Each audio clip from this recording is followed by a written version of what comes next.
একদিকে তিনি পুরসভা চেয়ারপারসন, আরেকদিকে তিনি কলকাতা দক্ষিণের তৃণমূল প্রার্থী। কিন্তু প্রার্থী কি বললেন? মালারায় ফের একবার জয়ের পথে কাটা হতে পারে গার্ডেন রিচের বেআইনি বহুতল ভেঙে পড়া।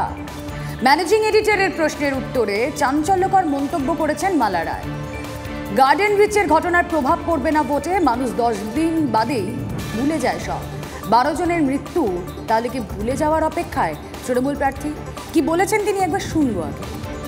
গার্ডেন রিচের এই বাড়ি ভেঙে পড়াটা এই সময়টাতে আপনি সারা রাত্রি ছিলেন ওখানে, কিন্তু সেটার মধ্যে ওখানকার মানুষজনের পাশে দাঁড়ানোর চেষ্টা তো ডেফিনেটলি ছিল, কিন্তু কোথাও গিয়ে ড্যামেজ কন্ট্রোলও তো করতে হচ্ছে, কারণ ওই এলাকায় যা ছবি আমরা দেখলাম তার দায় তো একদম আপনি আবার দুদিক থেকেই যুক্ত, এপাশে পুরসভার চেয়ারপারসন, তো সব মিলিয়ে মিশিয়ে কোথাও গিয়ে একটু এটা চাপের জায়গা তৈরি হয়নি এই গার্ডেন রিচটা? না, খুব একটা আমি এখনো অব্দি ফিল করিনি। তার কারণ হচ্ছে এটা আপনি বুঝতে পারবেন যে 134 নম্বর ওয়ার্ডের তো ঘটনা, সেটা 134 নম্বর ওয়ার্ডের রেজাল্টটা যখন আগামী 4 জুন বেরোবে তখনই বুঝবেন। এই ঘটনা সাধারণ মানুষও বুঝেছেন যে এটার ক্ষেত্রে পৌরসভার কোনো বিশেষ ভূমিকা ছিল না। আমি ধরে নিচ্ছি ভোটের ওপর কোনো প্রভাব পড়লো না, এটা আলাদা জায়গা, কিন্তু এরকম 8-10 জন সহনাগরিকের মৃত্যু হলো এবং ওটার জায়গাটায় যে কিছু অসাধু ব্যবসায়ী, আপনিই বলছেন, ফলে নজরদারির ক্ষেত্রেও যে গাফিলতি ছিল, এই বিষয়টা কি নিজেদের কোনো জায়গায় খারাপ লাগছে না আপনাদের? আমরা তো বাস্তব ক্ষেত্রে দেখেছি নজরদারির বাইরে চলে যায় কোনো ঘটনা, খুব একটা প্রভাব ফেলবে না। এখনো 2 মাস বাকি। আজকেই খুব ভালো করে প্রচার করলেও মানুষ, আবার যদি 6 দিন আমি প্রচার না করি তাহলেও মানুষ ভুলে যায় যে আমি এসেছিলাম ওই অঞ্চলে। আবার কোনো ঘটনা ঘটলেও মানুষ দিন 10-এর মধ্যেই ভুলে যায় যে কি ঘটনা ঘটেছিল।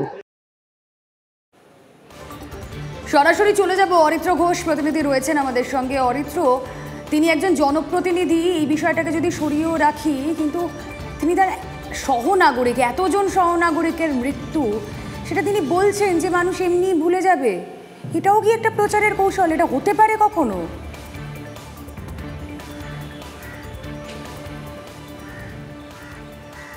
দেখো রুমেলা, ম্যানেজিং এডিটরকে দেওয়া যে বক্তব্য মালা রায়ের, সেই বক্তব্য যে এই মুহূর্তে দাঁড়িয়ে, অর্থাৎ ভোটের একটা সন্ধিক্ষণ, সেই জায়গায় দাঁড়িয়ে যে একটা চাপ বাড়ালো তৃণমূল কংগ্রেসের বা মালা রায়ের, তা বলার অপেক্ষা রাখে না। কারণ ইতিমধ্যেই বিরোধীরা বিষয়টিকে কিন্তু ইস্যু করতে শুরু করেছে, হাতিয়ার করতে শুরু করেছে, এবং তারা প্রশ্ন তুলছেন যে একজন দায়িত্বশীল নাগরিক, জনপ্রতিনিধি বাদ দিলেও তিনি তো একজন দায়িত্বশীল নাগরিক, সেই নাগরিক কলকাতা পুরসভার চেয়ারপারসন, এবং তথাপি তিনি লোকসভার প্রার্থী দক্ষিণ কলকাতার, এবং তার এরিয়ার মধ্যে এলাকাটি পড়ে, তাহলে সেখানে তিনি কিভাবে এমন মন্তব্য করলেন?